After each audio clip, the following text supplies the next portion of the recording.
رانچلائن town Karachi report نمائندہ خصوصی رانچلائن town میں وسیم بٹ کی جانب سے غوث اعظم شیخ عبدالقادر جیلانی کی یاد میں سالانہ محفل نعت و ختم قادریہ شریف اور صاحبزادی کی آمین کے سلسلے میں ایک روحانی محفل کا انعقاد کیا گیا۔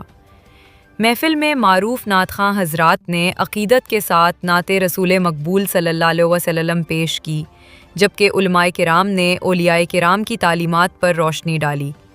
پروگرام میں اہل علاقہ کی بڑی تعداد نے شرکت کی اور محفل کا روحانی ماحول دیدنی تھا۔ اس موقع پر متحدہ قومی موومنٹ پاکستان رانچلائن ٹاؤن اور UC7 اولڈ ٹاؤن کھارادر کے ذمہ داران و کارکنان نے بھی شرکت کی۔ MQM پاکستان کے نمائندوں نے منتظمین کی دینی و سماجی خدمات کو سراہتے ہوئے کہا کہ ایسے اجتماعات معاشرے میں اخوت، اتحاد اور مذہبی ہم آہنگی کو فروغ دیتے ہیں۔